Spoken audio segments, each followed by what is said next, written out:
وعلى رسوله الكريم أما بعد فأعوذ بالله من الشيطان الرجيم بسم الله الرحمن الرحيم يسألونك عن الأهلة قل هي مواقيت للناس والحج وليس البر بأن تأتوا البيوت من ظهورها ولكن البر من اتقى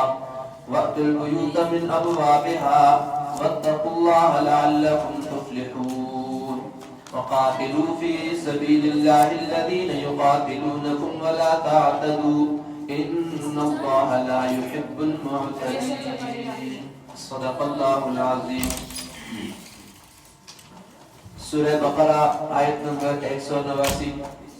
189.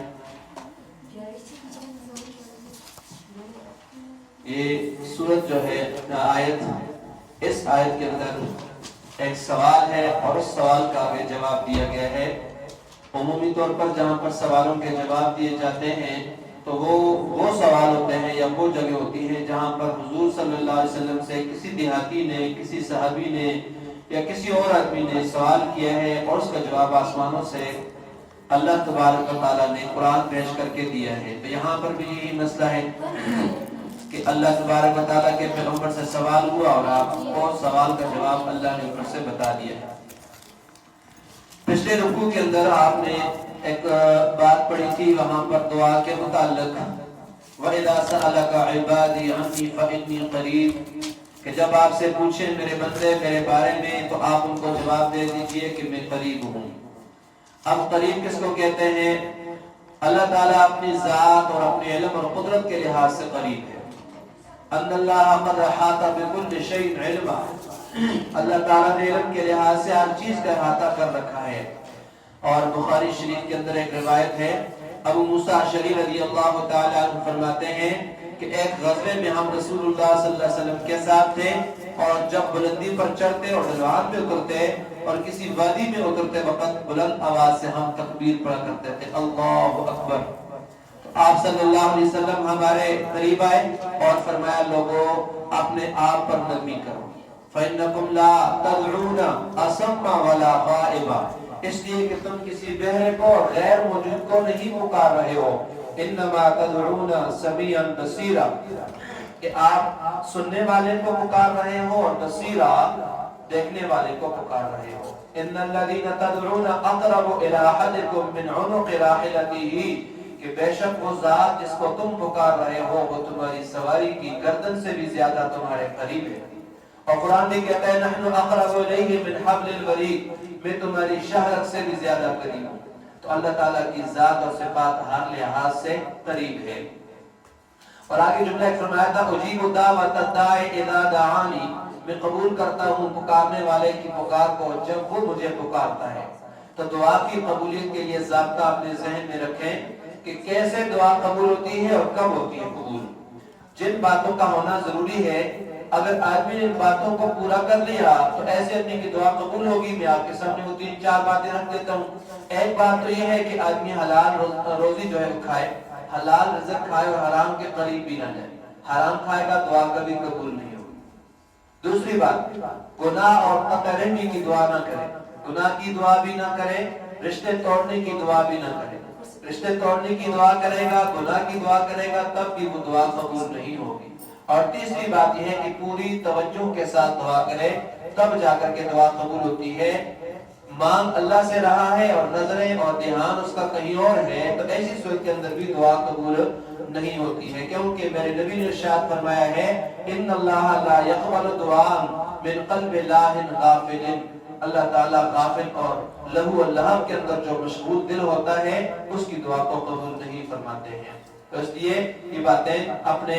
ملحوظ خاطر رکھنا ہمیں ضروری ہے کہ آدمی جلد بازی کا مظاہرہ بھی نہ کرے. جیسے کہ ہم دعا کے اندر بعض دفعہ کہہ دیا کرتے ہیں کہ میں اتنا عرصہ دعا کرتا رہا، میں اتنی لمبی لمبی دعائیں کرتا رہا، میری دعا قبول ہی نہیں ہوتی، اور پھر ایسا کرنے سے دعا ہی چھوڑ دیتے. تو دعا کے قبول کرنے کا مطلب یہ نہیں ہوتا ہے کہ بندے کی دعا بعض دفعہ یاد رکھنا پھر قبولیت کے لیے بھی 3 درجے ہیں. بندہ جو دعا کرتا ہے اللہ تعالیٰ سے، جو چیز مانگتا ہے، جو سوال کرتا ہے، بعض دفعہ اللہ تعالیٰ وہ سوال اس کو عطا فرما دیتے ہیں، جو کچھ اللہ سے مانگا ہے وہ دے دیتے ہیں. دوسری صورت بعض دفعہ ایسا ہوتا ہے کہ انسان دعا مانگتا ہے لیکن جو چیز مانگی اللہ سے وہ نہیں ملتی، بلکہ اس کے بدلے میں اس پر کوئی بلا آنے والی تھی، کوئی مصیبت آنے والی تھی، کسی امتحان میں ڈالنا تھا، اللہ اس بلا کو ڈال دیتے ہیں اس دعا کی برکت سے۔ اس کو انسان سمجھتا نہیں ہے، اس لیے وہ کہتے ہیں میری دعا قبول نہیں ہوئی ہے۔ یہ دو صورتیں۔ اور تیسری صورت یہ ہے کہ بعض دفعہ جب اللہ سے دعا مانگتا ہے بندہ تو جو چیز مانگی ہے وہ ملتی بھی نہیں ہے، اس سے کوئی مصیبت بھی نہیں ٹلی، بلکہ اس کی دعا اس کے لیے آخرت کے اندر ذخیرہ بن جاتی ہے۔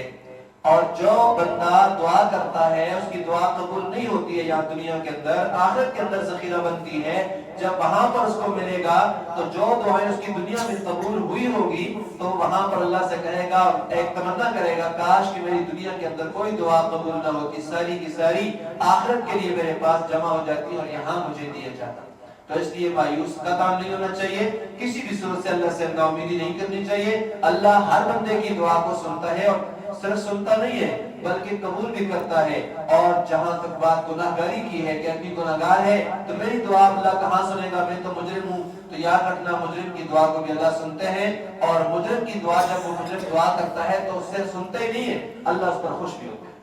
بہت زیادہ اس پر خوشی کا اظہار کرتے ہیں اللہ تبارک و تعالیٰ۔ اس لیے کسی بھی انسان کو، کسی بھی مسلمان کو، اللہ کے بندے کو، اللہ کے نبی کی امتی کو اللہ سے بالکل بھی مایوس نہیں ہونا چاہیے۔ اور یہ موقع ہمارے پاس اس وقت رمضان کے اندر ہے کہ اللہ تعالیٰ آسمانوں پر آ کر کے خود یہ اعلان کر رہے ہوتے ہیں کہ ہے کوئی مجھ سے حل میں مستغفر، کیا ہے کوئی مجھ سے استغفار کرنے والا، تو گناہوں کی بخشش کرنے والا کہ میں اس کو معاف کروں، کیا ہے کوئی مجھ سے مانگنے والا کہ میں اس کو عطا کروں۔ اب ہماری معلومی ہوگی کہ ہم اللہ تعالیٰ سے نہ مانگے۔ یسألونک عن الاہلہ،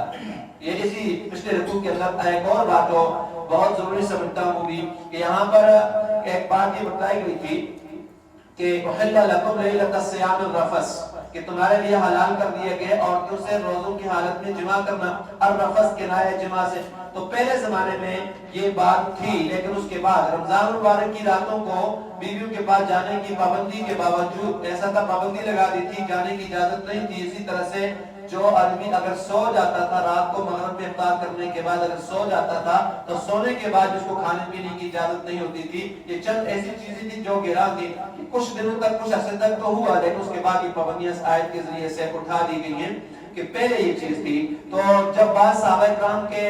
معاملات کو دیکھا، جیسے حضرت عمر کا واقعہ بھی آتا ہے، حضرت کعب بن مالک کا واقعہ بھی آتا ہے کہ ان حضرات سے بھی یہ لفظش ہو گئی، ان سے یہ کوتاہی ہو گئی، لیکن اللہ تعالیٰ نے ان کو معاف کر دیا۔ تو اب لہٰذا جب اللہ نے ان کو معاف کر دیا تو پھر اس کے بعد کوئی اٹھ کر ان کا تان و تشریح بھی نہیں کر سکتا اور یہ بات بھی نہیں کہہ سکتا کہ انہوں نے غلط کیا ہے۔ اللہ نے معاف بھی کر دیا، اس کے ساتھ ساتھ واضح طور پر یہ اعلان بھی کر دیا ہے کہ فَالْآنَ بَاشِرُوهُنَّ وَابْتَغُوا مَا كَتَبَ اللَّهُ لَكُمْ، کہ اب تم ان عورتوں سے مباشرت کر سکتے ہو اور تلاش کرو جو اللہ تعالیٰ نے تمہارے لیے لکھ دیا ہے، مطلب اولاد وغیرہ۔ تو اس لیے قرآن کو سمجھنے کے لیے سنت کا ہونا، احادیث کا ہونا ضروری ہے، اور قرآن کو اگر سمجھ نہ آتی ہو تو اس کے لیے حدیث کو دیکھا جائے، اور حدیث میں بھی اگر قرآن سمجھ نہ آتا تو پھر علماء موجود ہوتے ہیں۔ بعض لوگ یہاں پر اپنی طرف سے قرآن کو ترجمہ بھی کرتے ہیں، اس کے مطلب اور مفاہیم بھی بتاتے ہیں۔ تو قرآن کو سمجھنے کے لیے ضروری ہے کہ علماء کے پاس جانا، اور ضروری ہے کہ احادیث مبارکہ کا مطالعہ قرآن کی صورت میں کیا جائے۔ اپنے سے کریں گے تو گمراہی ہی گمراہی ہوگی، جیسے کہ ہمارے بہت سارے یہاں پر مرزا انجینئر کی طرف فتنہ پرور ہیں اور دنیا کو گمراہ کرنے کے لیے بعض لوگ بیٹھے ہوئے جو بہت سارے غلط مسائل بتاتے ہیں اور بہت زیادہ غلط عقیدہ لوگوں کے اندر رائج کرتے ہیں۔ یسألونک عن الاہلہ، سوال کرتے ہیں آپ سے اہلہ کے بارے میں۔ اہلہ کہتے ہیں چاند کو، نیا جو چاند ہوتا ہے ابتدائی اس کو اہلہ کہا جاتا ہے۔ چاندوں کے بارے میں، ہلال چاند ہے اور اہلہ جمع ہے اس کی چاندوں کے بارے میں۔ تو آپ سے سوال کرتے ہیں چاند کے بارے میں، قل آپ فرما دیجئے ہیا مواقیت للناس، یہ جو چاند ہے مواقیت للناس، لوگوں کے وقت پہچاننے کے لیے، لوگوں کے وقتوں کے لیے ہے، اس کے ذریعے سے لوگ اوقات کو پہچانتے ہیں۔ اور دوسرا فائدہ والحج، اور حج کے لیے ہے، ولیس البر، اور نیکی یہ نہیں ہے بان تأتوا البیوت، کہ تم آؤ گھروں میں، من ظہورها، ان کے پیچھے سے، ظہور پیٹھ سے، پیچھے کی طرف سے، ان کے عقب سے نقب لگا کر آؤ، پیچھے سے دیواریں پوری کر کے آؤ نا۔ ولکن البر، اور لیکن نیکی یہ ہے، من اتقى، نیکی اس شخص کی ہے، من اتقى، جو اللہ سے ڈرتا ہو، اتقى جو ڈرتا رہا، وأتوا البیوت، اور آؤ گھروں کو، من ابوابها، ان کے دروازوں سے، اپنے گھروں کو آؤ ان کے دروازوں سے، واتقوا اللہ، اللہ تعالیٰ سے ڈرو، لعلکم تفلحون، تاکہ تم فلاح پاؤ، وقاتلوا، اور لڑو، فی سبیل اللہ، اللہ تعالیٰ کے راستے میں، الذین، ان لوگوں سے، یقاتلونکم، جو تمہارے ساتھ لڑتے ہیں، ولا تعتدوا، اور تجاوز نہ کرو، حد سے نہ گزرو، ان اللہ، بے شک اللہ تعالیٰ، لا یحب المعتدین، حد سے بڑھنے والوں کو پسند نہیں کرتا ہے۔ تو اس آیت میں اللہ تعالیٰ پہلی مرتبہ لوگوں سے لڑنے کی اجازت دے رہے ہیں جو مسلمانوں سے آمادہ خطاب رہتے تھے، تو زیادتی سے منع فرمایا ہے۔ مطلب کیا ہے؟ مسلح مت کرو، عورتوں، بچوں، بوڑھوں کو قتل نہ کرو جن کا جنگ میں حصہ نہ ہو۔ تو اس طرح سے درخت وغیرہ جلا دینا، جانوروں کو بغیر کسی مصلحت کے مار دینا، یہ بھی جائز زیادتی ہے جن سے بچا جائے، یہ مسلمانوں کو حکم کیا جا رہا ہے۔ وَقْتُلُوهُمْ، اور انہیں قتل کرو تم، حَيْثُ ثَقِفْتُمُوهُمْ، جس جگہ تم ان کو پاؤ، وَأَخْرِجُوهُمْ، تم ان کو نکالو، مِنْ حَيْثُ أَخْرَجُوكُمْ، جس جگہ سے انہوں نے تمہیں نکالا، مکے سے صحابہ اور نبی کو نکالا تھا، تم بھی ان کو نکالو، وَأَخْرِجُوهُمْ، تم ان کو نکالو، مِنْ حَيْثُ أَخْرَجُوكُمْ، جس جگہ سے انہوں نے تمہیں نکالا، وَالْفِتْنَةُ أَشَدُّ مِنَ الْقَتْلِ، اور فتنہ زیادہ سخت ہے قتل سے، فتنہ قتل سے زیادہ سخت ہے۔ مکے میں مسلمان کمزور منتشر تھے، کفار سے قتال ممنوع تھا، ہجرت کے بعد مسلمانوں کی ساری قوت طاقت مدینے میں اکٹھی ہو گئی، تو پھر ان کو جہاد کی رب نے اجازت دے دی۔ شروع میں آپ صرف انہی سے لڑتے جو مسلمانوں سے لڑنے میں پہل کرتے، اس کے بعد جب اس کا دائرہ کار مزید وسیع ہو گیا اور مسلمانوں نے حسب ضرورت کفار کے علاقوں میں پھر جا کر کے جہاد دفاعی بھی کیا ہے اور اقدامی بھی کیا ہے، تو قرآن کریم میں اعتداء زیادتی کرنے سے منع فرمایا ہے۔ اس لیے نبی مکرم صلی اللہ علیہ وسلم اپنے لشکر کو بھی تاکید فرماتے تھے، صحابہ کو بھیجتے ہوئے یہ کہتے تھے، خیانت، بدہضی، مسلح نہ کرنا، بچوں، عورتوں، گرجوں میں مصروف جو لوگ عبادت میں درویش ہوں ان کو قتل نہ کرنا، ان کے درختوں کو جلانے، حیوانات کو بغیر کسی مقصد کے مارنے سے بھی حضور روکا کرتے تھے۔ تو اس لیے ایسا کریں گے تو یہ زیادتی ہو جائے گی۔ وَالْفِتْنَةُ أَشَدُّ مِنَ الْقَتْلِ، اور فتنہ قتل سے زیادہ سخت ہے، بڑا ہے۔ وَلَا تُقَاتِلُوهُمْ، تم ان سے نہ لڑو، عِنْدَ الْمَسْجِدِ الْحَرَامِ، مسجد حرام کے پاس تم ان سے لڑائی نہ کرو۔ فَقْتُلُوهُمْ، بس تم ان سے لڑو، كَذَلِكَ جَزَاءُ الْكَافِرِينَ، اسی طرح بدلہ ہے کافروں کا۔ فَإِنِ انْتَهَوْا، پھر اگر وہ کفر و شرک سے باز آ جائے، انتہا کے معنی ہوتے باز آنا، رک جانا،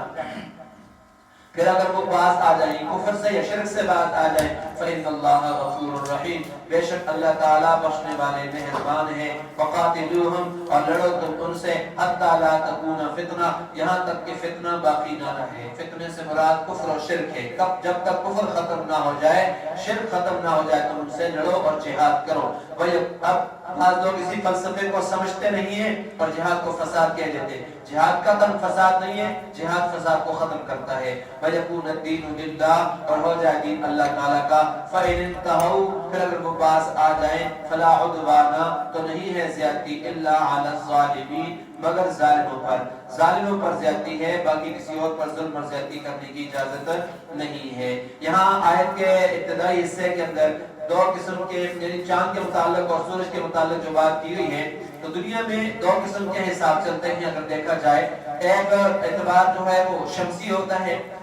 سورج کے اعتبار سے ہے، اور دوسرا اعتبار قمری ہے۔ جیسے ہماری ایک تاریخ ہے مسلمانوں والی، جس کو ابھی ہم ظاہر شروع کر رہے ہیں تو کہتے ہیں ہجری مہینہ ہے، یہ ساری مہینہ ہمارا ہجری ہے جس کو قمری مہینہ کہتے ہیں۔ دوسرا شمسی ہے جس کو ہم عیسوی تاریخ کہتے ہیں، جیسے 2024 ہے اور 1447 یہ ہجری تاریخ کے اعتبار سے ہے، اور شمسی اعتبار سے 2026 یہ تاریخ چل رہی ہے۔ جو حساب قمری اعتبار سے ہوتا ہے وہ جب نیا چاند نظر آتا ہے مہینہ شروع ہو جاتا ہے، جب چاند ختم ہو جاتا ہے مہینہ ختم ہو جاتا ہے، آگے نیا مہینہ شروع ہو جاتا ہے۔ اور شمسی اعتبار سے جیسے جنوری ہے، فروری ہے، مارچ ہے، تو لوگ اس حساب سے حساب کرتے ہیں۔ اور پھر دوسرے جو طبقے ہیں ہندو، انہوں نے اپنے الگ الگ مہینے بنائے ہوئے ہیں، جیسے کہ پرانے زمانے میں ہماری عورتیں، ہمارے بوڑھے جو ہیں ان کو پتہ ہوگا جیٹھ، ہاڑ وغیرہ، یہ ساری چیزیں یہ ہندوؤں کے ان کے ہاں یہ جو مہینے تھے ان کے ساتھ تعلق رکھتا ہے۔ تو بہرحال یہاں پر فائدہ یہ بتایا گیا ہے کہ آپ اس سے معلوم کرتے ہیں وقتوں کو، تو واقعی میقات معلوم کرتے ہیں،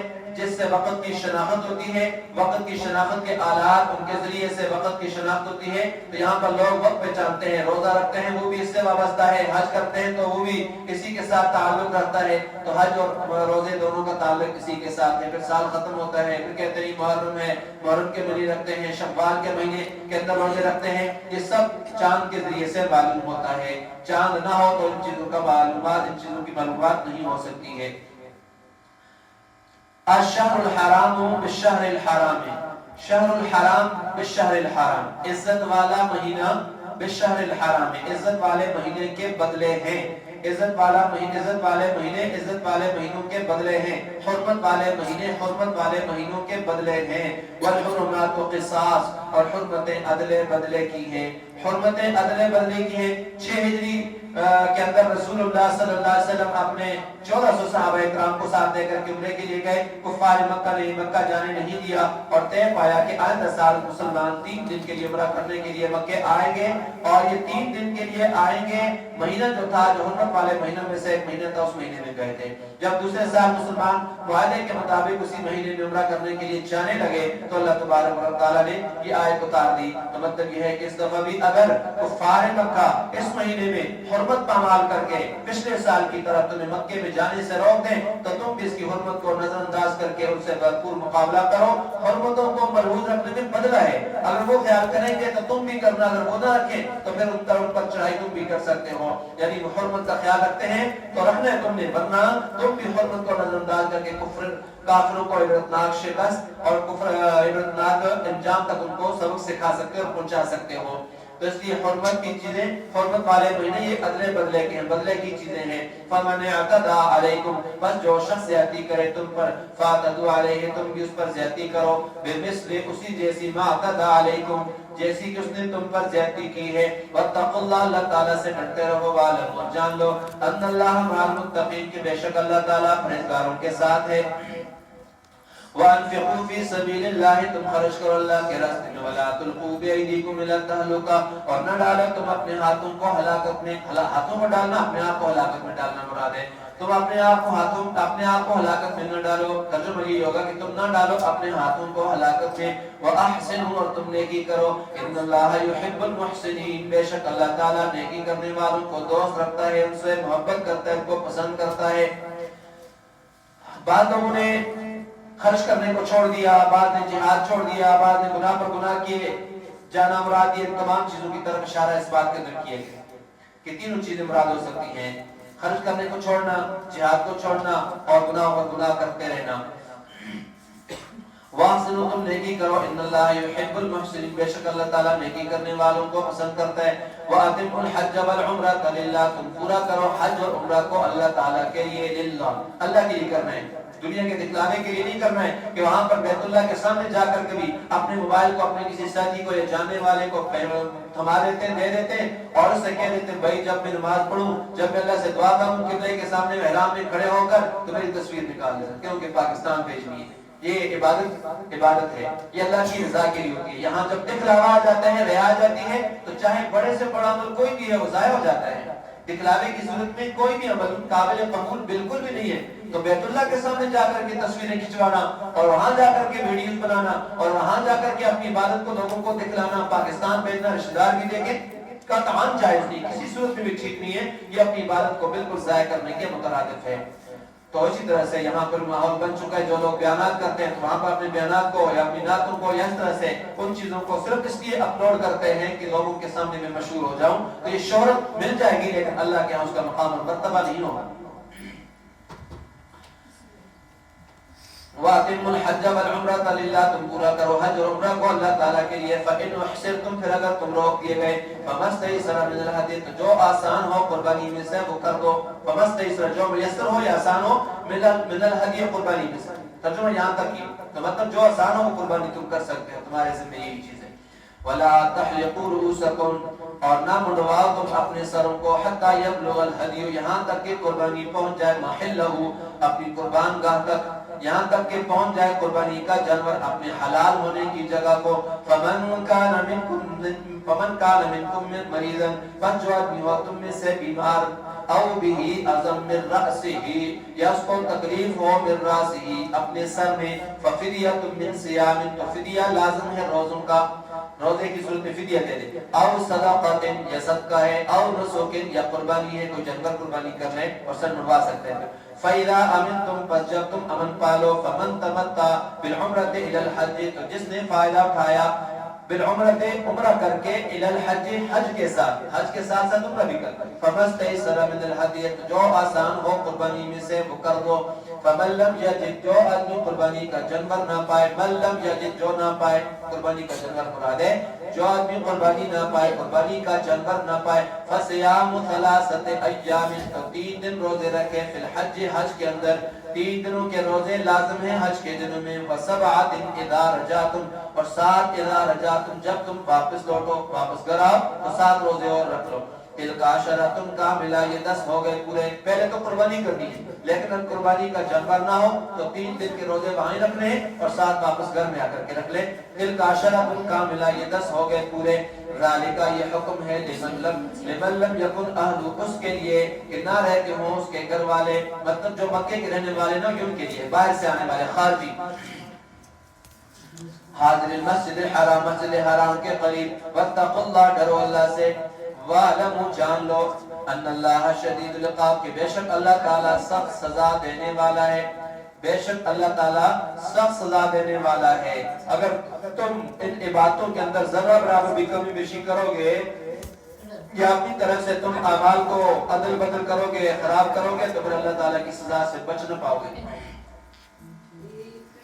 الحج اشہر معلومات حج کے مہینے معلوم ہیں مقرر ہیں فمن 3 مہینے حج کے ہیں ان 3 مہینے کے مقرر ہونے کے متعلق یہاں پر اعلان کیا ان 3 مہینوں کے علاوہ آدمی حج نہیں کر سکتے شوال ہے ذوالقعدہ ہے ذی الحجہ کے پہلے 10 دن یہ 3 مہینے جو ہیں اللہ تعالیٰ نے حج کے لیے مقرر کیے تو عمرہ یہ پورے سال میں کیا جا سکتا ہے ہر وقت جائز ہے لیکن حج اس طرح مخصوص دنوں کے اندر ہوتا ہے اس لیے اس کا احرام حج کے مہینوں کے علاوہ باندھنا یہ جائز نہیں ہے فمن فرض فیہن الحج پس جس نے بھی فرض کر دیا اس مہینے ان مہینوں کے اندر الحج حج کو فلا رفث تو وہ فحش گوئی نہ کرے فحش گوئی وہ نہ کرے جس نے ان مہینوں کے اندر حج کو فرض کر دیا وہ فحش گوئی نہ کرے یا پھر وہ اپنی بیوی سے ملاپ میل ملاپ نہ کرے ولا فسوق اور نہ کوئی نافرمانی کرے ولا جدال اور نہ جھگڑا کرے فی الحج دوران حج میں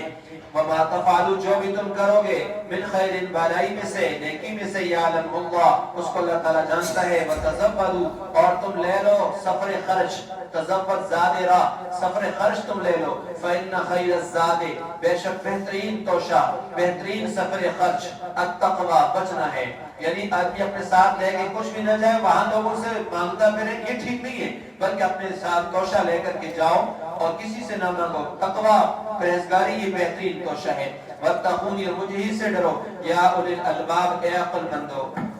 لیس علیکم جناح نہیں ہے تم پر کوئی گناہ ان تبتغوا کہ تم تلاش کرو فضلا من ربکم اپنے رب کی طرف سے فضل فاذا افضتم بس جس وقت تم لوٹو من عرفات سے جس وقت تم عرفات سے لوٹو عرفات کے میدان سے عرفات ہی حج کا بہترین اور اہم ترین رکن ہے عرفات سے جب تم لوٹو فذکروا اللہ بس تم ذکر کرو اللہ تعالیٰ کا عند المشعر الحرام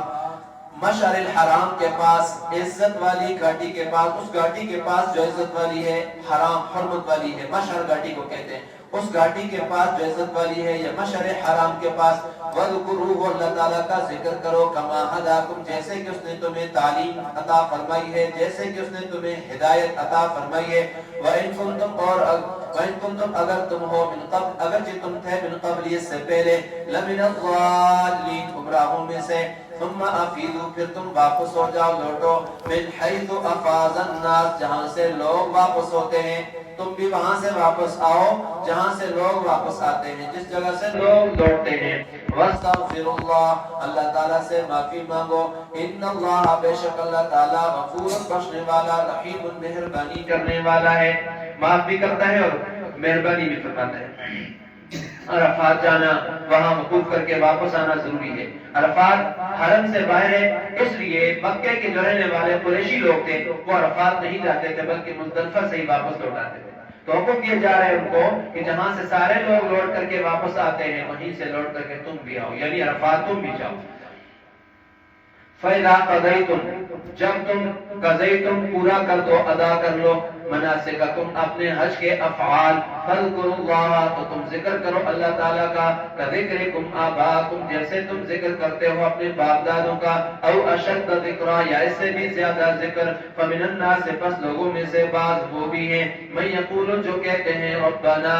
اے ہمارے رب، آتنا فی الدنیا دے دے ہمیں دنیا میں ہی، وما لہ فی الآخرۃ من خلاق اور نہیں ہے ان کے لیے آخرت کے اندر کوئی حصہ، ومنہم اور ان سے وہ بھی ہیں من یقول جو کہتے ہیں ربنا اے ہمارے رب، آتنا فی الدنیا دے دے ہمیں دنیا میں حسنۃ بھلائی، وفی الآخرۃ اور آخرت میں بھی حسنۃ بھلائی، دنیا میں بھلائی عطا فرما اور آخرت کے اندر بھی، وقنا اور بچا تو ہمیں عذاب النار دوزخ کے عذاب سے، اولئک وہ لوگ ہیں یا یہی لوگ ہیں، لہم ان کے لیے نصیب حصہ ہوگا، مما کسبوا اس چیز سے جو انہوں نے کمائی اعمال میں سے، واللہ سریع الحساب اللہ تعالیٰ جلدی حساب لینے والے ہیں، بہت جلد اللہ تعالیٰ حساب لینے والے ہیں، اللہ یقیناً جلدی حساب لیں گے اور لینے پر قادر بھی ہیں۔ وَاذْكُرُوا اللَّهَ اور یاد کرو اللہ تعالیٰ کو فی ایام معدودات گنتی کے چند دنوں میں، اللہ کو یاد کرو گنتی کے چند دنوں میں، اس سے ایام تشریق مراد ہیں 11 12 13 ذی الحجہ کو تکبیرات تشریقات پڑھنا، اللہ اکبر اللہ اکبر لا الہ الا اللہ اللہ اکبر اللہ اکبر وللہ الحمد۔ فمن تعجل فی یومین بس جس نے جلدی کی 2 دنوں میں، جس نے 2 دنوں میں جلدی کی، فلا اسم علیہ تو اس پر کوئی گناہ نہیں ہے،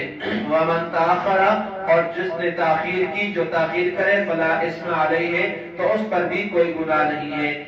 لمن اتقى اس کے لیے جو پرہیزگار ہے، یہ پرہیزگار کے لیے ہے، ڈرنے والے کے لیے، واتقوا اللہ ڈرتے رہو اللہ سے، وَاعْلَمُوا جان لو انکم الیہ تحشرون تم سب اسی کی طرف جمع کیے جاؤ گے۔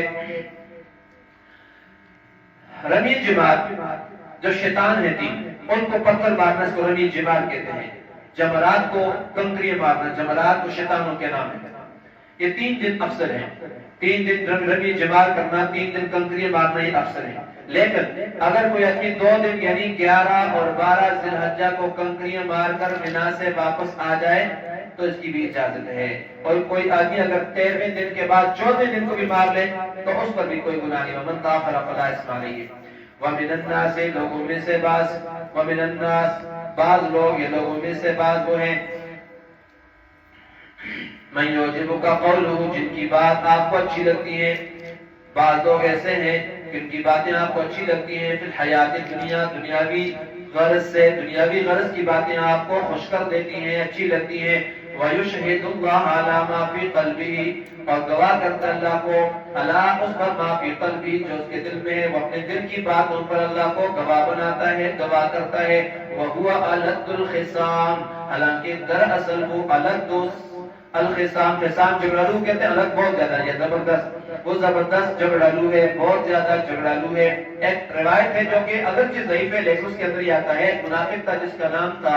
اخنس بن شریح ثقفی، اس کے بارے میں یہ آیت اتری اور نازل ہوئی ہے، لیکن صحیح یہ ہے کہ جتنے بھی منافقین ہیں، متکبرین ہیں، جن کے اندر یہ تمام گندی اور بری صفات پائی جائیں گی جو قرآن نے اس کے ضمن میں بیان فرمائی ہے، تو وہی اس آیت کا مصداق ہے۔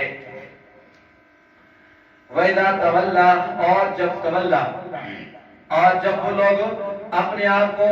جب وہ پیٹ پھیر لیتے، تولا جب پیٹ پھیرتا ہے، سعا فی الارض تو کوشش کرتا ہے زمین کے اندر،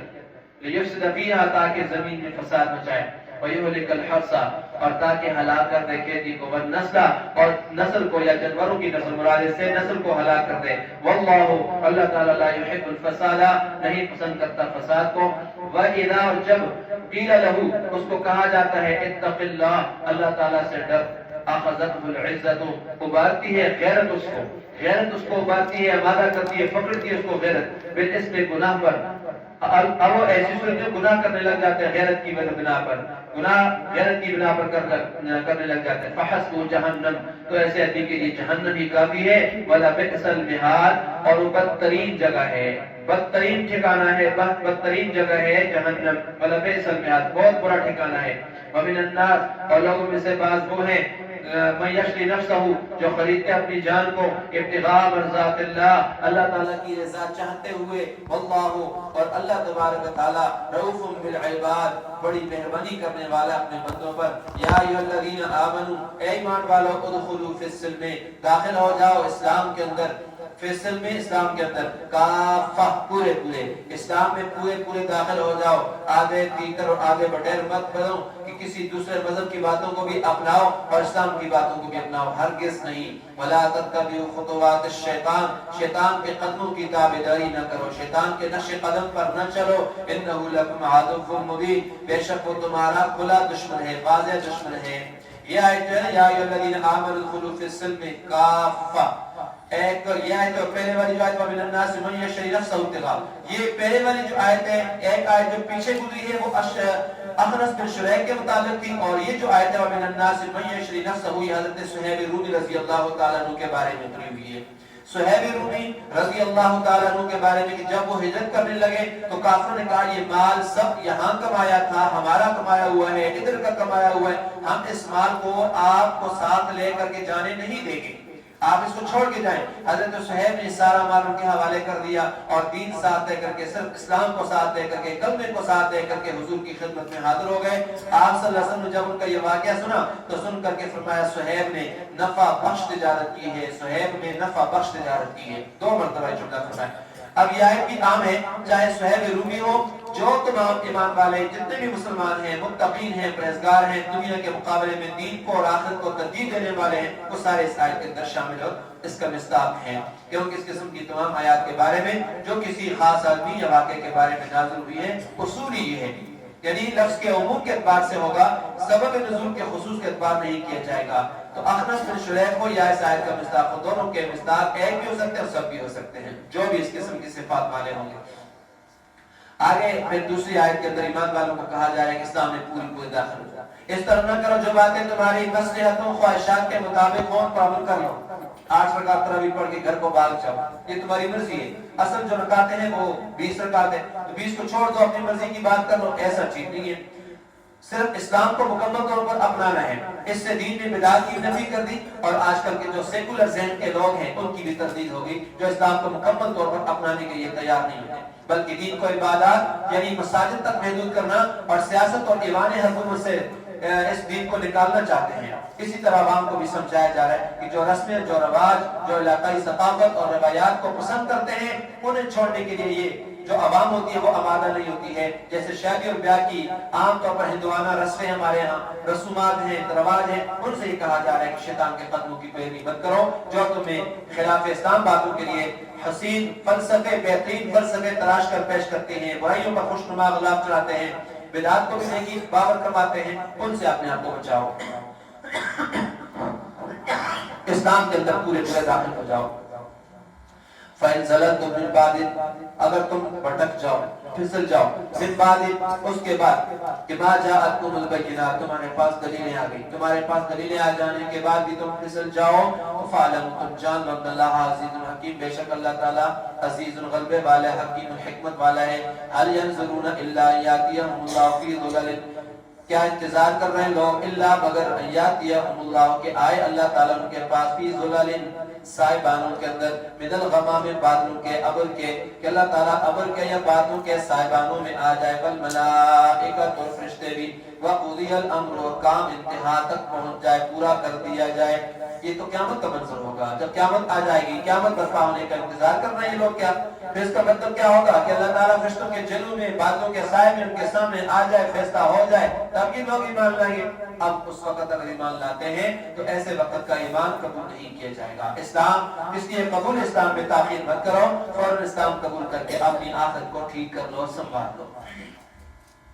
وَإِلَى اللَّهِ تُرْجَعُ الْأُمُورُ، اور اللہ ہی کی طرف لوٹتے ہیں تمام کام، لوٹائے جاتے ہیں تمام کام. سل بنی اسرائیل،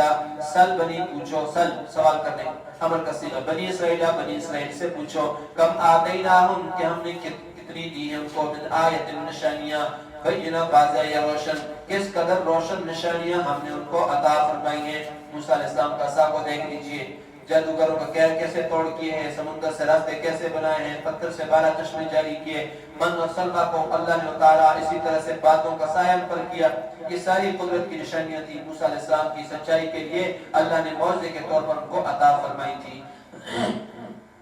وَمَن يُبَدِّلْ نِعْمَتَ اللَّهِ، جو بھی تبدیل کر دے، بدل ڈالے اللہ کی نعمت کو، من بعد اس کے، ما جاءته، اس کے پاس پہنچ گئی، نعمتوں کو اپنے پاس پہنچ جانے کے بعد بدل ڈالے. فَإِنَّ اللَّهَ شَدِيدُ الْعِقَابِ، بے شک اللہ تعالیٰ بھی سخت عذابوں والا ہے. زُيِّنَ لِلَّذِينَ كَفَرُوا الْحَيَاةُ الدُّنْيَا، زُيِّنَ مزین کر دی گئی ہے، الکفر کافروں کے لیے، الحیات الدنیا دنیا کی زندگی، کافروں کے لیے دنیا کی زندگانی، دنیا کی زندگی مزین کر دی گئی ہے. وَيَسْخَرُونَ مِنَ الَّذِينَ، اور ہنسی مذاق اڑاتے ہیں مِنَ الَّذِينَ ان لوگوں سے، آمنوا جو ایمان لائے، وَالَّذِينَ اتَّقَوْا اور ان لوگوں سے جنہوں نے پرہیزگاری کی، پرہیزگار لوگوں سے. یا آگے سے جملہ کے لگے من الذین ان لوگوں سے، آمنوا جو ایمان لائے، والذین سے آگے بات لگے، والذین وہ لوگ اتقوا جو پرہیزگار ہیں، فوقہم ان سے اعلیٰ ہوں گے، یوم القیامہ قیامت کے دن، پرہیزگار لوگ قیامت کے دن ان سے اعلیٰ ہوں گے، اوپر ہوں گے. واللہ یرزق، اللہ تعالیٰ روزی دیتا ہے، من یشاء جسے چاہتا ہے، بغیر حساب بغیر حساب کے.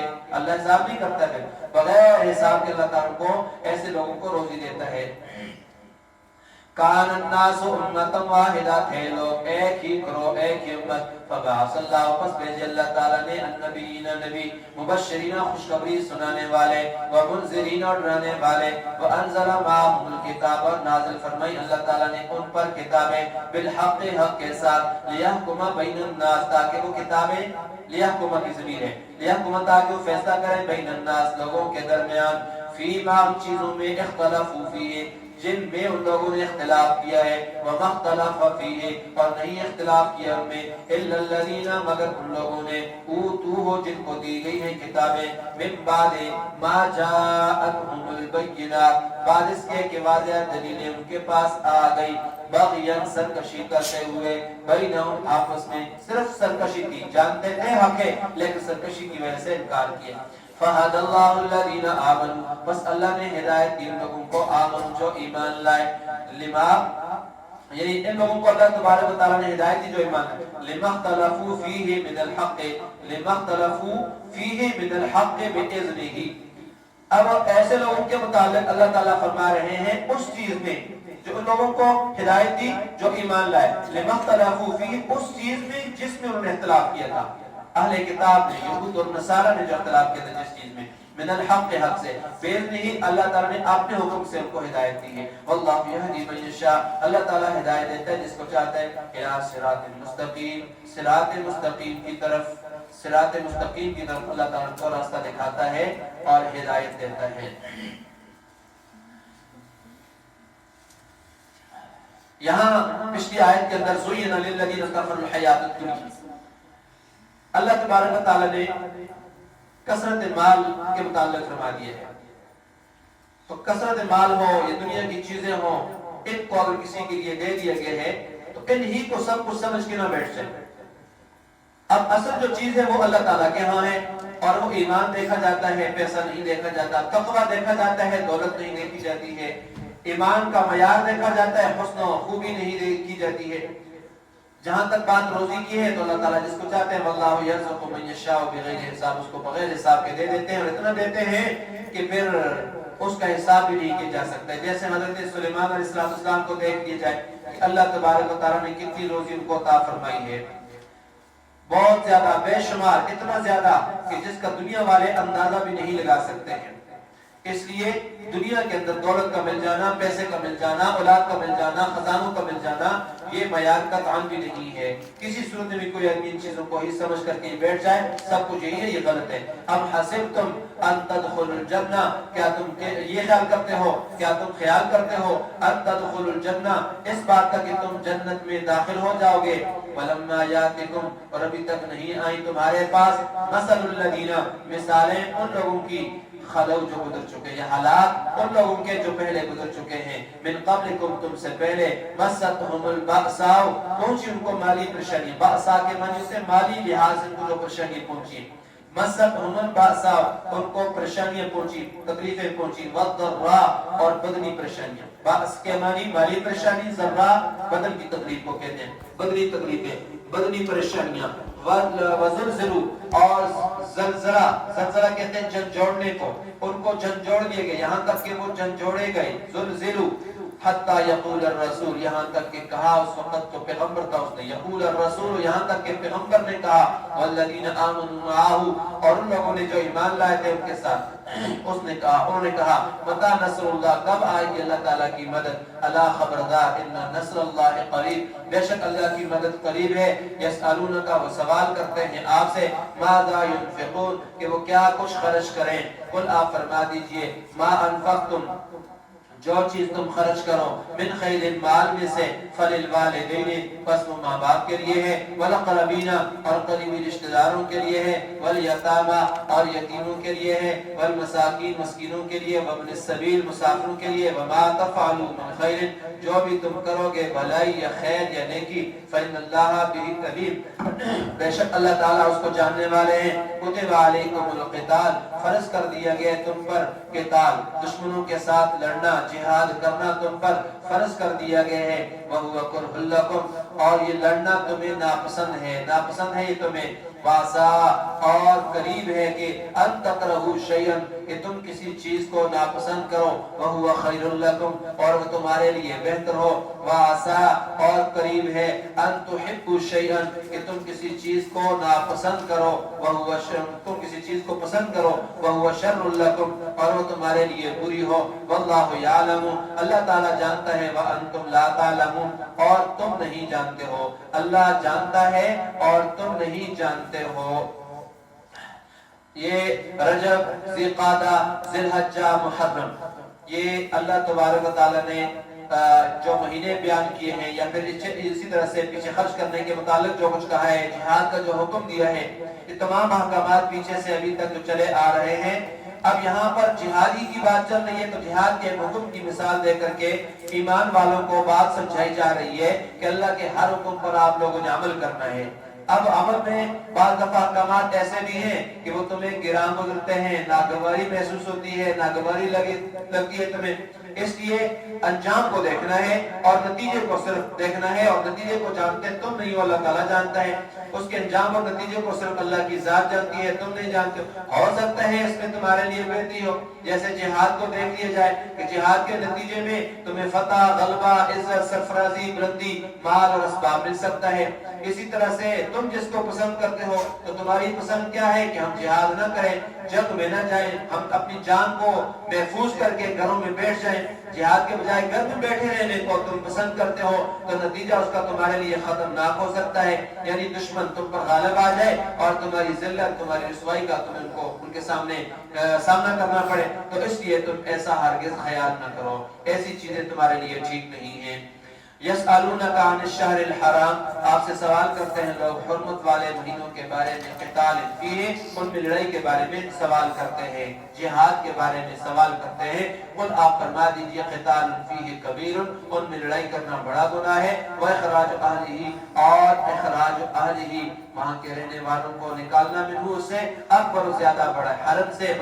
مسجد حرام سے نکالنا، روکنا، یہ اکبر، زیادہ بڑا ہے اللہ تعالیٰ کے ہاں. والفتنہ اکبر من القتل، اور فتنہ یہ زیادہ بڑا ہے قتل سے.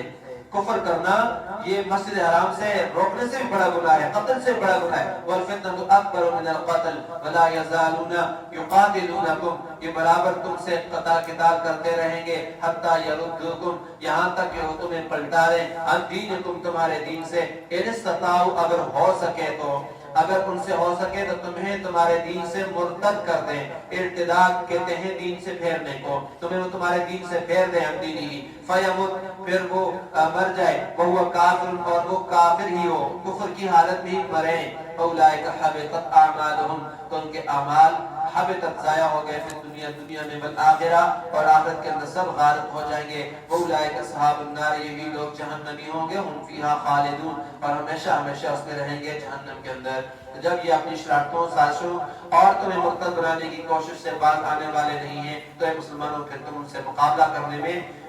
حرمت والے شعر کی وجہ سے کیوں رک رہے ہو؟ یہ اگر حرمتوں کا لحاظ نہیں کرتے ہیں تو تم بھی حرمتوں کا لحاظ کیے بغیر تم ان سے پھر لڑ سکتے ہو. اور پھر اسی طرح سے دوسری بات یہ ہے کہ جو آدمی دین سے پھر جاتا ہے مرتد ہو جاتا ہے توبہ نہ کرے تو اس کی دنیاوی سزا تو چونکہ دین کے دروازے 3 دن کے اندر واپس آ جاتا ہے تو جان بچ جائے گی. اگر واپس نہیں آتا ہے تو پھر اس کو قتل کر دیا جائے گا. من بدل دینہ فقتلوہ جو بھی دین کو بدل ڈالے اس کو قتل کر دیا جائے گا. اور آخر کے اندر سزا کیا ہے؟ اصحاب النار جہنمی ہے. ہم فیہا خالدون وہ ہمیشہ ہمیشہ جہنم میں رہیں گے.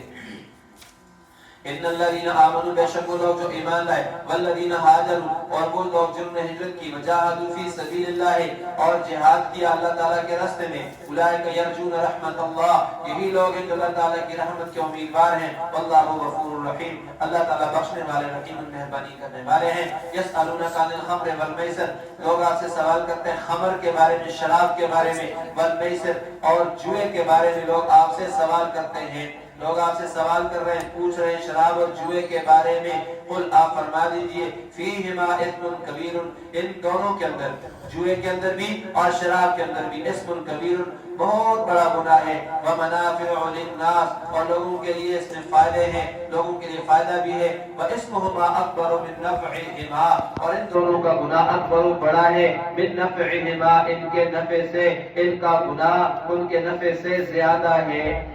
وَيَسْأَلُونَكَ مَاذَا يُنْفِقُونَ اور لوگ آپ سے پوچھتے ہیں کیا خرچ کریں. قل آپ فرما دیجئے العفو عفو خرچ کیجئے. مطلب عفو کہتے ہیں ضرورت سے حاجت سے جو زائد چیز ہو اس کو اللہ کے راستے میں دینا اس کو اللہ کے راستے میں دے دو. تو اس معنی کے اعتبار سے اگر دیکھا جائے یہ اخلاقی ایک ہدایت دی جا رہی ہے یا پھر یہی حکم جو تھا شروع میں اسلام کی ابتدا کے اندر دیا گیا تھا جس پر فرضیت زکوٰۃ کے بعد عمل ضروری نہیں ہے. جب زکوٰۃ فرض ہو گئی تو پھر اضافی چیز کو دینے کا حکم ختم ہو گیا ہے. یا پھر معنی یہ ہے کہ ما سہلا و تیسرا ولم یشق علی القلب کی بات ہو رہی ہے جو آسان سہولت سے ہو اور دل پر گرا نہ گزرے اس کو دے دو. تو اسلام میں یقیناً انفاق کی خرچ کرنے کی بڑی ترغیب کی ہے لیکن یہ اعتدال محفوظ رکھا جائے کہ ایک تو اپنے جو کفالت کے لوگ ہیں زیر کفالت ہیں ان افراد کی خبر گیری اپنے ملازموں کی اپنے گھر میں کام کاج کرنے والوں کی خبر گیری کرنا ان کی ضروریات کو مقدم رکھنے کا حکم اللہ نے دیا. اور دوسرا اس طرح خرچ کرنے سے بھی روکا گیا ہے کہ سارے مال کو تم یا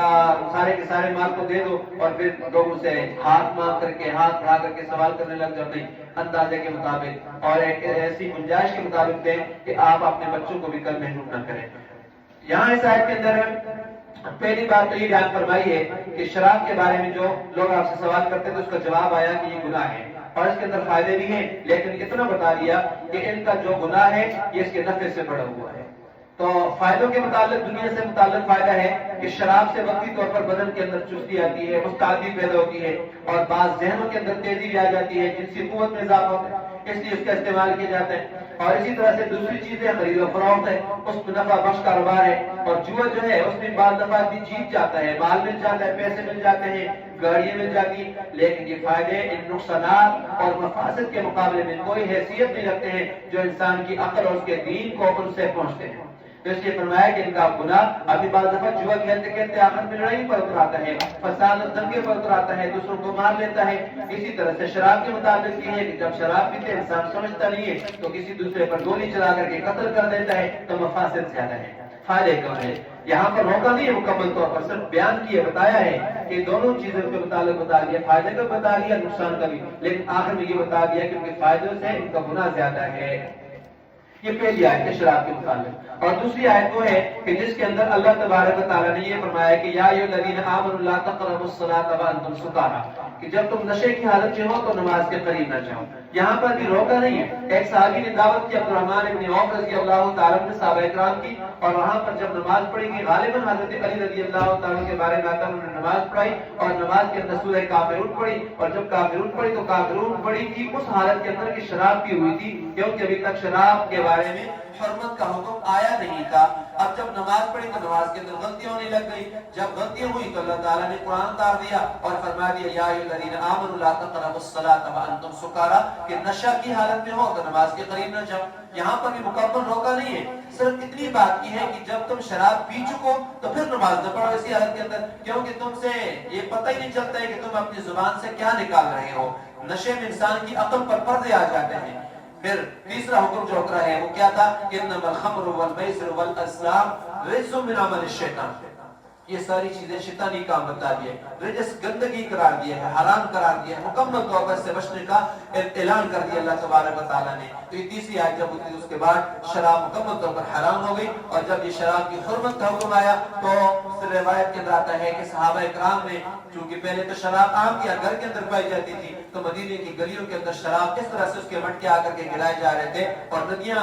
نالے کیا کہتے ہیں گلیاں کس طرح سے بہ رہی تھی، جس طرح سے ندی اور نالے بہتے ہیں بارش کی وجہ سے، کس طرح سے شراب گلیوں کے اندر سے جا رہی تھی۔ تو بہرحال یہ حکم تیسرا تھا، اس کے بعد پھر شراب مکمل طور پر حرام کر دی گئی۔ آج بھی بعض لوگ ہمارے مسلمان شراب پیتے ہیں، اور پیتے بھی وہی ہیں کہ جو آپ جانتی ہیں کون لوگ پیتے ہیں۔ تو بہرحال شراب پینا یہ بہت گندی بات ہے، اور حرمت کو، حرام چیز کو اپنے اوپر حلال کر دینا گویا کہ اللہ تعالیٰ کے ایک حکم جو حلال کیے ہوئے حرام کیے اس کو حلال کر رہا ہے۔ اگر یہ جان بوجھ کر کے ایسا کر رہے ہیں اور ہر درمی کے ساتھ ایسا کرتے ہیں تو بعض روایت کے اندر تو یہ بھی آتا ہے کہ ایسا بھی جو حلال کو حرام سمجھے اور حرام کو حلال سمجھے جان بوجھ کر کے تو وہ کافر ہو جاتا ہے۔ یہ بھی ایک مسئلہ ہے، شرعی مسئلہ، جو کہ شریعت کی فقہ کے اعتبار سے یہ مسئلہ لاگو کیا جاتا ہے، اور حقیقت میں ایسے ہی پھر دنیا والا ہے۔ جیسے ایک نماز کے متعلق آپ یہ تصور کر لیں کہ نماز نہ پڑھنے والا کافر نہیں ہے، یہاں تک کہ ایک روایت میں آتا ہے کہ جو آدمی جان بوجھ کر نماز کو چھوڑے وہ کافر ہے، لیکن پھر بھی علماء نے کہا وہ کافر نہیں ہوتا ہے، اس کا عمل کفر والا ہے، کافر ہوتا نہیں۔ لیکن جو آدمی نماز کا انکار کر دے اور کہے نماز ہے ہی نہیں اسلام کے اندر، ایسا آدمی کافر ہو جاتا ہے۔ پھر دنیا والآخرہ، دنیا اور آخرت کے اندر یسألونک عن الیتامى، اور آپ سے پوچھتے ہیں لوگ یتیموں کے بارے میں، آپ سے یتیموں کے بارے میں لوگ سوال کرتے ہیں۔ قل آپ فرما دیجئے، قل اصلاح لہم، قل آپ فرما دیجئے اصلاح لہم خیر، ان کی خیر خواہی ہی بہتر ہے، ان کی خیر خواہی بہتر ہے۔ وَإِن تُخَالِطُوهُمْ فَإِخْوَانُكُمْ، فَإِن تُخَالِطُوهُمْ، اگر ان سے مل کر رہنا چاہو تم، فَإِخْوَانُكُمْ، تو تمہارے بھائی ہیں، وَاللَّهُ يَعْلَمُ الْمُفْسِدَ، اللہ تعالیٰ جانتا ہے مفسدہ فسادی کو، من المصلح، اصلاح کرنے والے سے، کون اصلاح کرنے والا ہے اور کون فساد کرنے والا ہے، اللہ اس کو جانتا ہے۔ وَلَوْ شَاءَ اللَّهُ، اگر اللہ تعالیٰ چاہتا، لَأَعْنَتَكُمْ، البتہ تمہیں مشقت میں ڈال دیتا، اگر اللہ چاہتا تو تمہیں تکلیف میں، مشقت میں مبتلا کر دیتا۔ ان اللہ، بے شک اللہ تعالیٰ عزیز غالب ہے، حکیم حکمت والا ہے۔ وَلَا تَنكِحُوا الْمُشْرِكَاتِ، اور نکاح نہ کرو تم شرک کرنے والی عورتوں سے۔ یہ اس آیت کے اندر جو اللہ تبارک و تعالیٰ نے حکم دیا ہے یتیموں کے متعلق، تو یہ بالکل ایک واضح طور پر حکم ہے۔ یتیموں کے بارے میں سوال کرتے تو یتیموں کا مال ظلم کھانے والوں کے لیے وعید اللہ نے اتاری ہوئی ہے۔ صحابہ اکرام ڈر گئے، یتیموں کی ہر چیز الگ کر دی، بالکل سائڈ پہ کر دی، یہاں تک کہ کھانے پینے کی کوئی چیز بھی بچ جاتی تو اسے بھی استعمال نہ کرتے تھے، اور وہ خراب ہو جاتی اس ڈر سے کہ کہیں ہم بھی اس وعید کے مستحق نہ ہو جائیں۔ اس پر اللہ نے آیت اتاری اور یہ بتا دیا کہ اگر تم خیر خواہی کرنا چاہتے ہو تو تم ان کے ساتھ ملا جلا کر کے اپنے مالوں کو کھا بھی سکتے ہو، کوئی حرج کی بات نہیں ہے۔ تمہاری غرض استعمال دیتی ہو تو کوئی حرج نہیں، ان کا مال اپنے مال میں ملانے کی اجازت دے دی ہے، لیکن اگر مقصد فساد ہے، مال کو ہڑپ کرنا ہے تو پھر ملانے کی اجازت نہیں ہے۔ وَلَا تَنكِحُوا الْمُشْرِكَاتِ، اور اللہ تعالیٰ نے فرمایا وَلَا تَنكِحُوا الْمُشْرِكَاتِ، ایک اور حکم دیا جا رہا ہے اللہ تبارک و تعالیٰ کی طرف سے، نکاح نہ کرو تم شرک کرنے والی عورتوں سے، حتیٰ یؤمنن، یہاں تک وہ ایمان لے آئے۔ ظاہر مشرک سے نکاح جائز نہیں۔ ولا اماتن البتہ لوٹی مومنتن ایمان والی خیر بہتر ہے من مشرکات شرک کرنے والی عورت سے ولو اعجبتکم اگرچہ وہ تمہیں پسند آئے اگرچہ وہ تمہیں اچھی لگے ولا تنکحوا المشرکین اور نکاح کر کے تم نہ دو اپنی بیٹیوں کو اپنی بیویوں بہنوں کو لا تنکحوا ہے تنکحوا تنکح میں فرق ہے تنکحوا نکاح کرنا ہے اور تنکحوا نکاح کروانا ہے لا تنکحوا المشرکین اور تم نکاح کر کے نہ دو مشرکوں کو اپنی بیٹی یا بہن کا نکاح کر کے تم نہ دو حتی یؤمنوا یہاں تک کہ وہ ایمان لے آئے کافروں سے مشرکوں سے اپنی بیٹیوں کا اپنی بہنوں کا نکاح مت کرواؤ اسی طرح سے کافروں سے نکاح کروانا چاہے مرزائی ہو چاہے شیعہ ہو رافضی ہو ان سے کسی مسلمان کا نکاح قطعاً جائز نہیں ہے جو مسلمان ہوگا اس سے نکاح جائز ہے جو مشرک ہے کافر اس سے نکاح ہو نہیں سکتے اس لیے ان کو نکاح کر کے دینا یہ جائز نہیں ہے اسلام کے اندر اس چیز کی قطعاً اجازت نہیں ہے ہزاروں علماء کے فتاوی جات موجود ہیں اس کے اندر بھی ولا امتن البتہ لونڈی مومنتن مومنہ خیر بہتر ہے من مشرکۃ شرک کرنے والی سے ولو اعجبتکم اگرچہ وہ تمہیں پسند آئے ولا تنکحوا المشرکین نکاح کر کے نہ دو اپنی بیٹیوں کو مشرکوں کو حتی یؤمنوا یہاں تک کہ وہ ایمان لے آئے ولا عبد المؤمن البتہ ایمان والا غلام خیر بہتر ہے من مشرکین مشرک سے ولو اعجبکم اگرچہ وہ مشرک تمہیں اچھے لگے بھلے لگے اولئک یدعون الی النار یہ لوگ دعوت دیتے ہیں آگ کی طرف بلاتے ہیں آگ کی طرف اللہ یدعو اللہ تعالیٰ دعوت دیتا ہے الی الجنہ جنت کی طرف المغفرۃ بخشش کی طرف باذنہ اپنے حکم سے ویبین آیاتہ اور بیان کرتا ہے اللہ تعالیٰ اپنی آیات کو للناس لوگوں کے لیے لعلہم تاکہ وہ لوگ یتذکرون نصیحت حاصل کریں نصیحت حاصل کریں صحابہ کرام رضوان اللہ تعالیٰ علیہم اجمعین ان کو کچھ مسائل کے بارے میں اشکالات پیش آئے آپس میں بحث اور گفت و شنید کرتے تھے سب نے سوچا کہ آپس میں بحث اور تمہیز کرنے کا فائدہ کچھ نہیں ہے حضور کی ذات گرامی موجود ہے آپ صلی اللہ علیہ وسلم سے کیوں نہ جا کر کے معلوم کر لیں تاکہ آپ جو فرمائیں اس پر ہم عمل کریں ایک مسئلہ یہ تھا کہ یہ جو شراب ہے یہ درست ہے یا نہیں ہے کیونکہ اس وقت تک شراب حرام نہیں ہوئی تھی اور جوا بھی حرام نہیں ہوتا تو بحث ہوئی یہ بری چیزیں ہیں یا اچھی ہیں تو ان کی اشاعت و ترویج کرنی چاہیے یا ان کو بند کر دینا چاہیے اللہ تبارک و تعالیٰ اس کا جواب یسألونک عن الخمر سے دے دیا ہے اسی طرح سے تمام جتنی بھی چیزیں پھر آگے یسألونک آپ سے پوچھتے ماذا ينفقون کیا خرچ کریں تو قل العفو یہاں پر بھی یہی بات ہے کہ اللہ تعالیٰ نے جواب دے دیا کہ خرچ کرو ضرورت کی چیز ضرورت سے زائد چیز کو حد کر تمہارے بھی حق میں ہے تمہارے والدین کے بھی حقوق ہیں اولاد کے بھی حقوق ہیں سب کچھ ضرورت مندوں کو دے کر خود مشقت میں پڑھ لینا یہ بھی کوئی اچھی بات نہیں ہے تو اس لیے دینا ہے لیکن اندازے سے دینا ہے طریقہ کار اختیار کرنا ہے نہ اسراف کرنا ہے اور نہ بالکل بخیلی کرنی ہے بالکل نہیں دینا یہ بھی ٹھیک نہیں ہے اور دینا اتنا کہ اپنے آپ کو بالکل خالی کر لینا یہ بھی ٹھیک نہیں اور یہ بھی اچھا نہیں ہے آگے پھر ایک اور سوال اور ہے وَيَسْأَلُونَكَ عَنِ الْمَحِيضِ وَيُبَيِّنُ آیَاتِهِ لِلنَّاسِ اللہ تعالیٰ بیان کرتا ہے اپنی آیات لوگوں کے لیے لعلہم یتذکرون تاکہ وہ نصیحت حاصل کریں وَيَسْأَلُونَكَ عَنِ الْمَحِيضِ آپ سے حیض کے بارے میں لوگ سوال کرتے ہیں قل آپ سوال کا جواب دے دیجئے قل آپ کہہ دیجئے هو اذن آپ ان کو جواب دے دیجئے کہ وہ گندگی ہے گندی چیز ہے فاعتزلوا النساء الگ رہو تم عورتوں سے فی المحیض حیض کے دنوں میں ولا تقربوهن تم ان کے قریب مت جاؤ ان کو صحبت کے لیے ان کے قریب نہ جانا مراد ہے ولا تقربوهن ان کے قریب نہ جاؤ حتی یطہرن یہاں تک کہ وہ پاک ہو جائیں فاذا تطہرن جب وہ پاک ہو جائیں فاتوهن تو تم ان کے پاس جاؤ من حیث امرکم اللہ جس جگہ سے اللہ تعالیٰ نے تمہیں اجازت دی ہے ان اللہ بے شک اللہ تعالیٰ یحب التوابین پسند کرتا ہے توبہ کرنے والوں کو ویحب المتطہرین اور محبت رکھتا ہے پاک باز لوگوں سے پاک باز مطہر سے نساؤکم حرث لکم تمہاری بیویاں تمہاری کھیتی ہیں فاتو حرثکم پس تم جاؤ اپنی کھیتی میں انا شئتم جس طرح تم چاہو لیکن جانا کھیتی میں وقدموا لانفسکم آگے بھیجو اپنی جانوں کے لیے واتقوا اللہ ڈرتے رہو اللہ سے واعلموا جان لو انکم ملاقوہ بے شک تم اللہ کو ملنے والے ہو وبشر المؤمنین اور خوشخبری سنا دیجیے ایمان والوں کو ولا تجعلوا اللہ نہ بناؤ تم اللہ تعالیٰ کو عرضۃ لایمانکم اپنی قسموں کا نشانہ اللہ تعالیٰ کو نشانہ نہ بناؤ اپنی قسموں کا اپنی قسموں کا نشانہ اللہ تعالیٰ کو نہ بناؤ کہ اللہ کے نام کی قسمیں کھا کر کے تم لوگوں کو دھوکہ بازی کرو، لوگوں کے ساتھ ایسے معاملات کرو یا نیکیوں کے معاملات کرو تو تم نہ بناؤ نشانہ حرمت الایمانکم اپنی قسموں کا، ان تبروا کہ تم نیکی نہیں کرو گے، وتتقوا تم پرہیزگاری نہیں کرو گے، وتصلحوا بین الناس اور یہ کہ تم صلح نہیں کرو گے لوگوں کے درمیان، یہ لا الایمانکم اپنی قسموں کو ان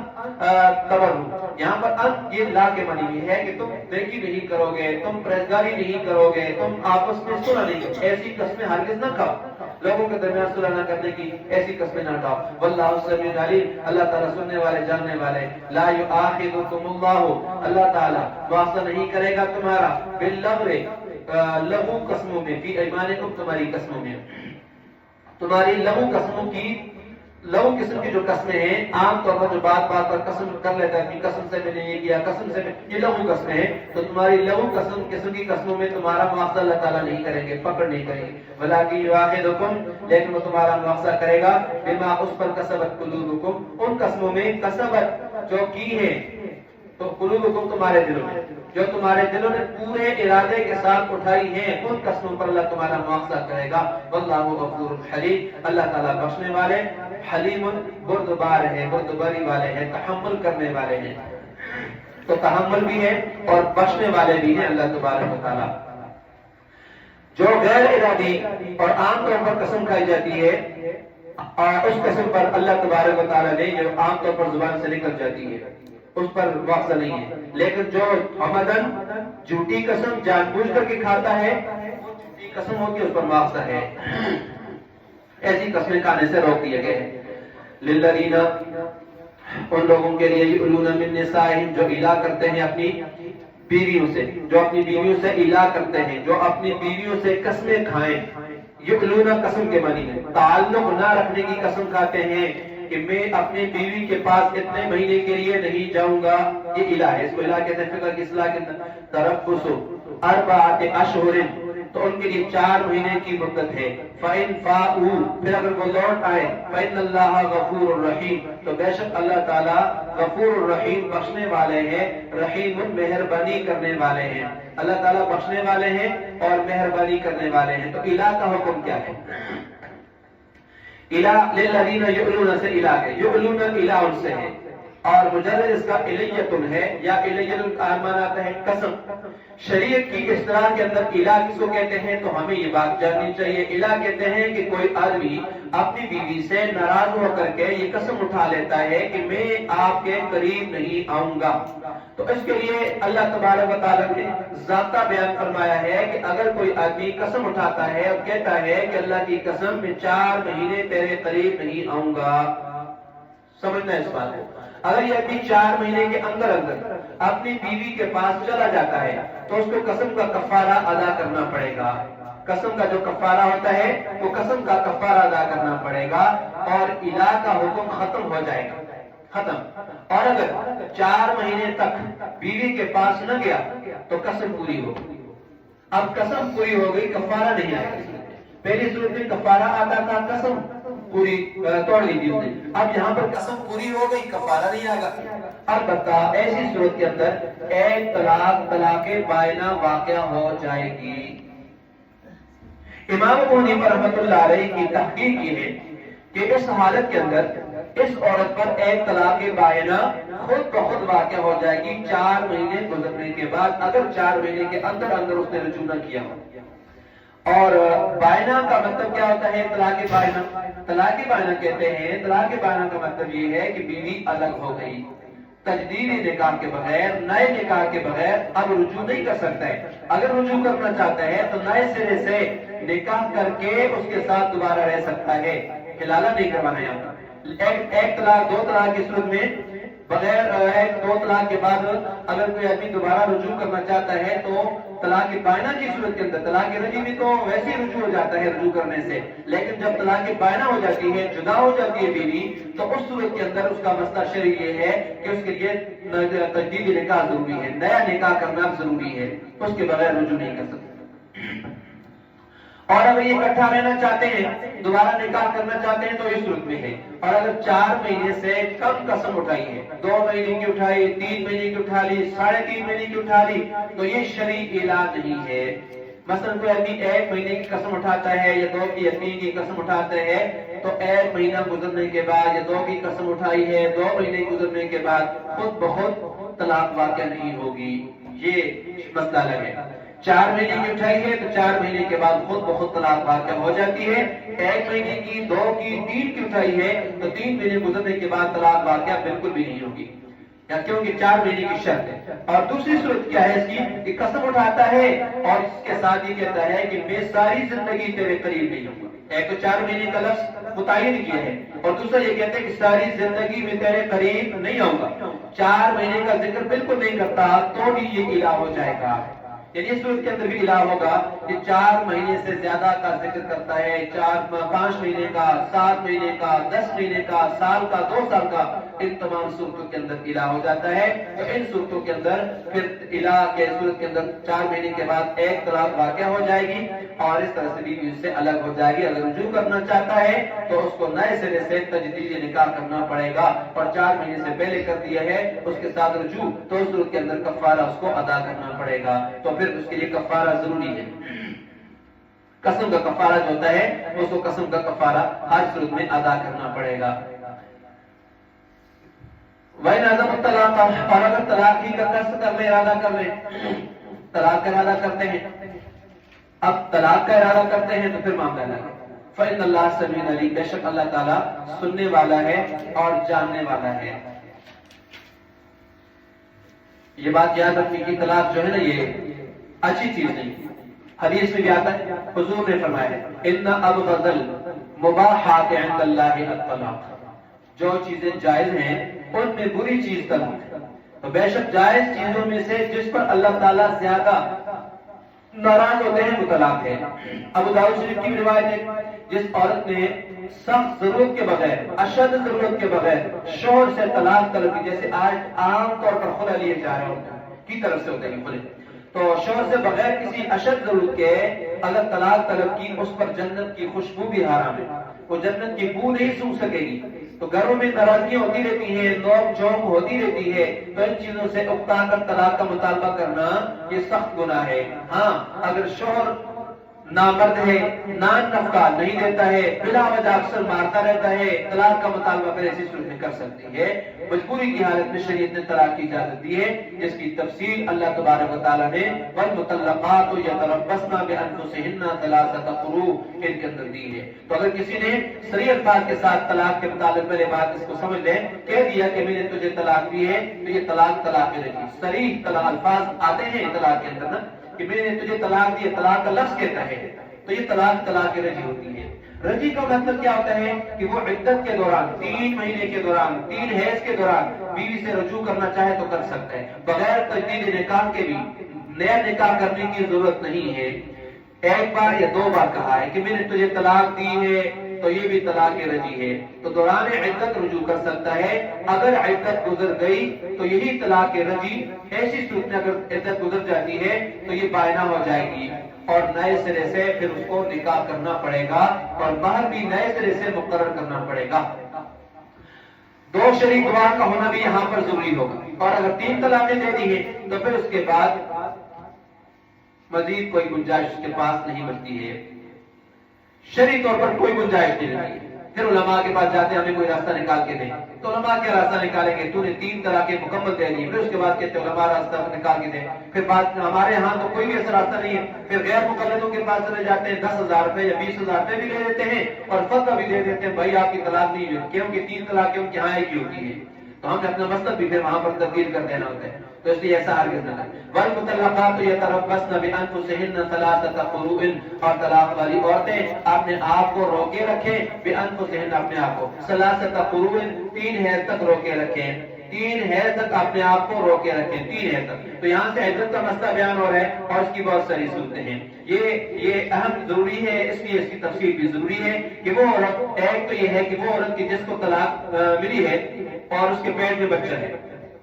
جب اس کو طلاق ہوئی تو اس وقت وہ حاملہ تھی، اس کی عدت ہے بچے کی پیدائش تک، اس کو حاملہ ہوئے 1 ماہ گزرا ہے، 1 مہینہ گزرا اور طلاق ہو گئی، کیونکہ حمل کی حالت میں بھی طلاق ہو جاتی ہے۔ طلاق ہمارے ہاں حمل کی حالت میں بھی ہو جاتی ہے، اور جو عوام میں مشہور ہے کہ حمل کی حالت میں طلاق نہیں ہوتی، یہ بالکل غلط ہے۔ تو اس کی عدت ہے وضع حمل۔ بچہ چاہے 6 مہینے کے بعد پیدا ہوا یا 10 مہینے کے بعد یا 2 مہینے کے بعد، اس کی عدت پوری ہوگی۔ کیونکہ بعض بچے ایسا بھی ہوتا ہے 6 مہینے کے بعد، بعض بچے 9 مہینے کے بعد، بعض 10 مہینے کے بعد، یا 10 مہینے سے زیادہ کا عرصے بعد دفعہ لگ سکتا ہے، کیونکہ ایسے واقعات دنیا میں موجود ہیں۔ تو ماں کے پیٹ میں بچے رہے اتنا عرصہ، تو ایسی مثالیں چونکہ موجود ہیں، 2 سال تک، 3 سال تک، 4 سال تک بھی بچے پیٹ میں رہے ہیں ماں کے۔ جیسے امام ضحاک رحمۃ اللہ علیہ کا ضحاک نام ہی ہنسنے سے ہے، تو جب وہ دنیا میں تشریف لائے تو دانت بھی موجود تھے، ہنس رہے تھے، تو 4 سال ماں کے پیٹ میں۔ تو برحال کہنے کا مقصد یہ ہے کہ جتنا عرصہ بچہ ماں کے پیٹ میں رہے گا وہ عدت میں ہے۔ جیسے ہی بچہ پیدا ہو جاتا ہے اس کی عدت ختم ہو جاتی ہے۔ 10 دن کے بعد بچہ پیدا ہوا تو 10 دن کے بعد عدت ختم، 2 سال کے بعد بچہ پیدا ہوا تو 2 سال کے بعد عدت ختم ہو جائے گی۔ تو اس کے لیے یہ باقی شرائط اور باقی قیودات بالکل بھی نہیں ہیں۔ اور دوسرا مسئلہ یہاں پر یہ سمجھ لیں کہ شریعت میں طلاق کا بہتر طریقہ کیا ہوتا ہے؟ تو بہتر طریقہ طلاق کا یہ ہے کہ طلاق ان دنوں میں دی جائے کہ جن دنوں میں عورت پاک ہوتی ہے۔ حیض کی حالت میں طلاق دینا یہ اچھی بات نہیں ہے۔ ہاں اگر کسی نے اس حالت میں طلاق دے دی ہو تو ہو جائے گی طلاق واقعہ، پر اگر متعلقہ ایسی حالت میں ہے، ایسی ہے تو اس کو ماہواری نہیں آتی، بڑھاپے کی وجہ سے یا پھر کسی اور وجہ سے، صغر سنی کی وجہ سے اس کو ماہواری نہیں آتی ہے، ابھی نابالغ تھی اور نکاح ہو گیا تھا، طلاق مل گئی ہے، تو ان کی عدت کیا ہے؟ ان کے ہاں تو حیض نہیں ہے تو 3 مہینے ان کی عدت ہوگی۔ ان عدتوں کا ذکر قرآن پاک کے اندر موجود ہے۔ 3 مہینوں والی عدت کا ذکر سورہ طلاق کے اندر موجود ہے، اور مطلقہ حاملہ کی عدت کا ذکر بھی سورہ طلاق کے اندر ہے، اور یہاں اس عورت کی عدت کا ذکر ہے کہ جس کو حیض آتا ہے اور طلاق ہوئی ہے رخصتی کے بعد، تو اس کی عدت 3 حیض ہے۔ اگر نکاح ہوا ہے، رخصتی نہیں ہوئی ہے، یعنی میاں بیوی کا ملاپ نہیں ہوا ہے، تو اس کا حکم 22ویں پارے کے اندر اللہ تعالیٰ نے بیان فرمایا ہے، فَمَا لَكُمْ عَلَيْهِنَّ مِنْ عِدَّةٍ تَعْتَدُّونَهَا، کہ اس عورت کی کوئی عدت نہیں ہے طلاق کے 2 منٹ کے بعد بھی جہاں چاہے نکاح کر سکتی ہے اگر طلاق ہو گئی ہے تو، اور آپس میں ملاپ نہ ہوا ہو۔ تو یہ چند ایسے مسائل ہیں کہ جن مسائل کو سمجھنا بہت زیادہ ضروری ہے۔ وَلَا يَحِلُّ لَهُنَّ، اور ان عورتوں کے لیے حلال نہیں ہے، أَن يَكْتُمْنَ، کہ وہ چھپائیں اس کو، مَا خَلَقَ اللَّهُ، جو اللہ نے پیدا کیا ہے، فِي أَرْحَامِهِنَّ، ان کے رحموں میں، اللہ نے جو بچہ وغیرہ ان کے رحم میں پیدا کیا ہے اسے چھپائیں نہ، اس کو نہ چھپائیں۔ تو اس سے حیض اور حمل دونوں ہی مراد ہو سکتے ہیں۔ حیض بھی نہ چھپائیں، مثلا کہے کہ طلاق کے بعد مجھے 1 یا 2 حیض آئے اور اس سے حالانکہ 3 حیض آ چکے ہوں، مقصد پہلے شوہر کی طرف سے رجوع کرنا ہو، اگر وہ رجوع کرنا چاہے تو، یا اگر رجوع نہ کرنا چاہتی ہو تو یہ کہہ دے کہ مجھے تو 3 حیض آ چکے ہیں، جب واقعتاً ایسا نہ ہو، تاکہ شوہر کا حق رجوع ثابت ہی نہ ہو سکے، تو اس طرح سے حمل کو چھپا لیں۔ تو ایسے چھپانا بھی ٹھیک نہیں ہے، حمل کو چھپانا بھی ٹھیک نہیں ہے، حیض کو چھپانا بھی ٹھیک نہیں ہے، یہ دونوں صورتیں ٹھیک نہیں ہیں بالکل بھی۔ ان